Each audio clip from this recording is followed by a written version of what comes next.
নমস্কার বন্ধুরা, সোমা কিচেনে আপনাদের সবাইকে স্বাগত। আজকে আবারও একটা নতুন রেসিপি নিয়ে আপনাদের সামনে চলে এলাম। আজকে আমি একদম সাধারণ রেসিপি নিয়ে এসেছি। এই ডিমের ঝোল বানিয়ে দেখাবো। এই ডিমের আমাদের রোজকার জীবনে ডিমের ঝোল আমরা বাড়িতে প্রত্যেকেই বানাই, কিন্তু আমি কিভাবে বানাই সেটাই আজকে আপনাদের করে দেখাবো। অবশ্যই আপনাদের খুবই ভালো লাগবে, আর ভালো লাগলে লাইক, শেয়ার, কমেন্ট এবং সাবস্ক্রাইব করে আমার পাশে থাকবেন। আর ডিমগুলোকে দেখুন, আমি এখানে জল দিয়ে ভালো করে কিন্তু ধুয়ে নিচ্ছি, কারণ ডিমের গায়ে অনেক নোংরা লেগে থাকে। সেদ্ধ দেওয়ার আগে কিন্তু অবশ্যই করে একবার ধুয়ে নেবেন। এবার আমি ডিমটাকে সেদ্ধ চাপাবো। তার জন্য দেখুন কড়াই একটা বসিয়ে নিয়েছি, আর কড়াইতে পরিমাণ মতন জল দিয়ে দিয়েছি। এবার আমি ডিমগুলোকে দিয়ে দেব। ডিমগুলোকে দিয়ে আমি একটু একটু লবণ দিয়ে দেবো। লবণটা দিলে কি হয়, ডিমটা তাড়াতাড়ি সেদ্ধ হয়ে যায়। খোসাগুলো, ডিমের খোসাগুলো তাড়াতাড়ি কিন্তু সুন্দরভাবে ছেড়ে যায়। আমি এবার ঢাকনা দিয়ে দেবো। 10 মিনিটের জন্য ডিমটাকে সেদ্ধ করে নেব। 5 মিনিটের পরে আমি ঢাকনাটা খুলে নিচ্ছি। আমি যে ঝোলের জন্য আলুগুলো কেটে রেখেছি, সেই আলুগুলোকে ধুয়ে আমি এর সঙ্গেই দিয়ে দেবো সেদ্ধর জন্য। প্রথম থেকে দিয়ে দিলে আলুটা কিন্তু বেশি সেদ্ধ হয়ে যেত। আর ডিমগুলোকেও একবার এরকম নাড়াচাড়া করে দেবো, দিয়ে আবারও 5 মিনিটের জন্য ঢাকা দিয়ে দেবো। এবার আমি ঢাকনাটা খুলে নিচ্ছি। ডিম আর আলু কিন্তু সুন্দর সেদ্ধ হয়ে গেছে। এবার আমি ডিমের গাগুলো দেখুন একদম ফেটে ফেটে গেছে। এবার আমি তুলে নিচ্ছি। ডিম আর আলুটা তুলে নিয়ে একটু ঠান্ডা জলে ভিজিয়ে রেখেছি, ততক্ষণে ডিমটা ঠান্ডা হয়ে যাবে। এবার আমি একটা মশলা করে নেব। তার জন্য একটা মিক্সারে জার নিয়েছি, আর দেখুন এখানে একটা বড় সাইজের পেঁয়াজকে আমি এরকম ছোট করে কেটে নিয়েছি, আর একটা বড় সাইজের টমেটো। পেঁয়াজ, টমেটো আর একটু সামান্য একটু জিরে। এই ডিম ঝোলে এই গোটা জিরে একটু ব্যবহার করবেন, খেয়ে দেখবেন ডিম ঝোলটা কত সুন্দর লাগে। দিয়ে ভালো করে এটাকে পেস্ট করে আনবো। পেঁয়াজ আর টমেটো, জিরে একসঙ্গে দেখুন সুন্দরভাবে পেস্ট করে নিয়েছি। এটাকে সাইডে রেখে দিয়ে আমি ডিমের খোসাগুলো ছাড়িয়ে নেব।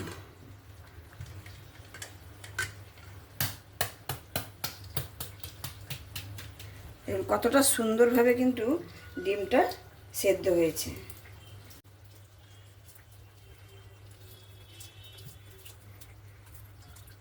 এই দেখুন,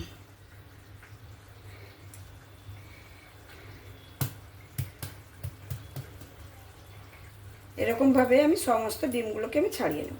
ডিমের খোসাগুলো সুন্দরভাবে ছাড়িয়ে নিয়েছি দেখুন। এবার আমি রান্নাটা করে নেব।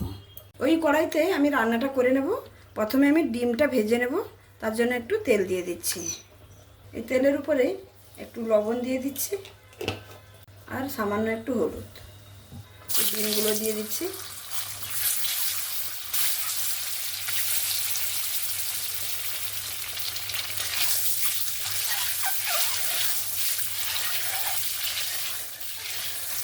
একদম লাল লাল করে সুন্দর করে ডিমটাকে কিন্তু ভেজে নিতে হবে।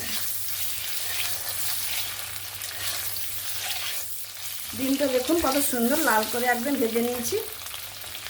এবার ডিমগুলোকে তুলে নেব।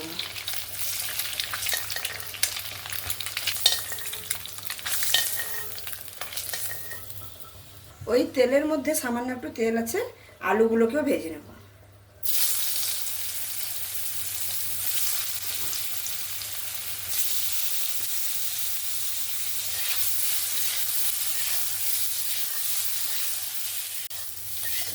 আলুগুলোকেও ভালো করে নাড়াচাড়া করে ভেজে নিয়েছি। এবার আলুগুলো তুলে নেব। এবার ওই কড়াইতে আমি রান্নাটাও করে নেব। পরিমাণ মতন তেল দিয়ে দেব।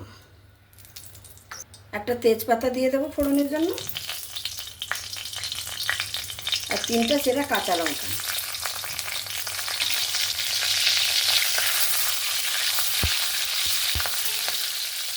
লঙ্কা আর তেজপাতাটা সুন্দরভাবে ভাজা হয়ে গেছে। এবার বেটে রাখা কাঁচা পেঁয়াজ, টমেটো আর জিরে বাটা মশলাটা দেওয়ার পরে আমি একই সঙ্গে একটু আদা বাটা দিয়ে দেব,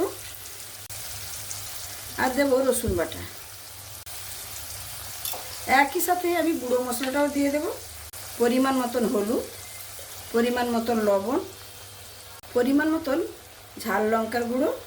ঝালটা যে যার পছন্দ মতন, যে যেরকম খেতে ভালোবাসেন সেরকমই ব্যবহার করবেন। আর একটু ভালো কালারের জন্য আমি এখানে কাশ্মীরি লঙ্কার গুঁড়ো দিচ্ছি। সমস্ত মশলাপাতি আমার দেওয়া হয়ে গেল। এবার আমি ভালো করে মশলাটাকে কষিয়ে নেব।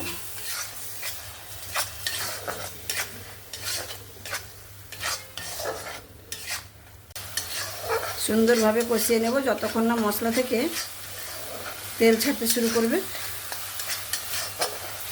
আমি ভালো করে মিক্স করে নিয়েছি। মিক্স করে নেওয়ার পরে আমি ঢাকনা দিয়ে 2 মিনিটের জন্য ঢেকে দেব। 2 মিনিট হয়ে গেছে, আমি এবার ঢাকনাটা খুলে নিচ্ছি। এইরকমভাবে ঢাকনা দিয়ে মশলাটা কষালে মশলাটা তাড়াতাড়ি কষানো হয়ে যায় আর মশলা থেকে সুন্দরভাবে একটা তেল ছাড়তে শুরু করে। এবার মশলা ধোয়া জল দিয়ে আমি আবারও একটুক্ষণ কষিয়ে নেব। যে কোনো রান্নাতে মশলা যদি সুন্দরভাবে কষানো হয় তাহলে তাতেই কিন্তু তরকারির স্বাদ আসে। আমি তো সবসময় চেষ্টা করি মশলাটাকে সুন্দরভাবে কষানোর জন্য। আর মশলার যদি একটা কাঁচা গন্ধ থেকে যায় না, আপনি যত সুন্দর করে রান্না করুন না কেন সে তরকারি খেতে ভালো লাগবে না। আমি তো কম তেল দিয়ে রান্না করছি, সেই জন্য বারবার একটু জল দিয়ে দিয়ে আমি মশলাটাকে কষিয়ে নেব। আবার একটু জল দিয়ে দেব।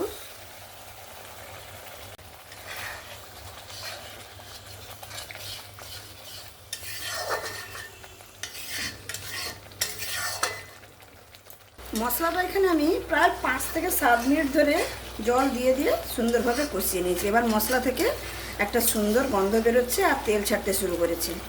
এবার আমি ভেজে রাখা ডিম আর আলুগুলো দিয়ে দেব।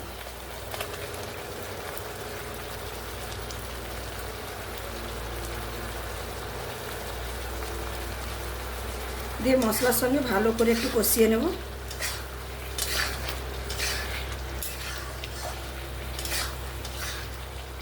ভালো করে কষিয়ে নিয়েছি। এবার আমি পরিমাণ মতো জল দিয়ে দেব।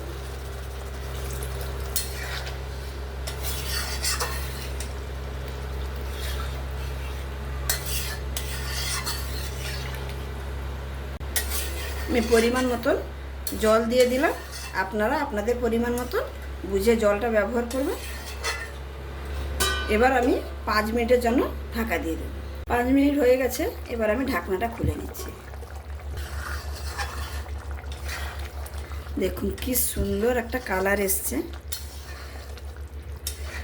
আর আলু তো সেদ্ধই করে নিয়েছিলাম, তো সুন্দর লাগছে। একটা ডিম ঝোল দিয়েই কিন্তু পুরো ভাতটাই কিন্তু খাওয়া হয়ে যাবে। আপনাদের কাছে যদি ধনেপাতা থাকে তাহলে অবশ্যই ধনেপাতা দেবেন। আমার কাছে আজকে ধনেপাতা নেই, সেই জন্য আমি ধনেপাতা দিচ্ছি না। একটু সামান্য একটু গরম মশলা দিয়ে আমি নামিয়ে নিচ্ছি। রান্না একদমই কমপ্লিট। এবার আমি পরিবেশন করে দেখাচ্ছি। তাহলে বন্ধুরা দেখতেই পেলেন আমার এই ডিমের ঝোলের রেসিপিটা। দেখতে দেখুন কতটা সুন্দর হয়েছে।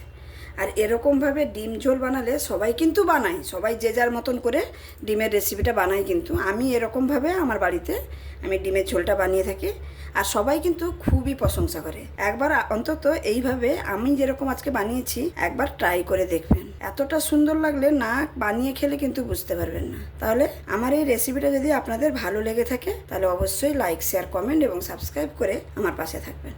যে সকল বন্ধুরা অলরেডি সাবস্ক্রাইব করে আমার পাশে আছেন তাদেরকেও অসংখ্য ধন্যবাদ। আর যারা এখনও সাবস্ক্রাইব করেননি প্লিজ বন্ধুরা সাবস্ক্রাইব করে আমার পাশে থাকুন। আমি যখনও কোনো নতুন রেসিপি আপলোড করব আপনাদের কাছে কিন্তু সঙ্গে সঙ্গে পৌঁছে যাবে। তাহলে আজকে এখানেই শেষ করছি। আবার দেখা হবে অন্য কোনো দিন অন্য কোনো রেসিপির সঙ্গে। ততক্ষণে সবাই ভালো থাকবেন, সুস্থ থাকবেন, সাবধানে থাকবেন। ধন্যবাদ।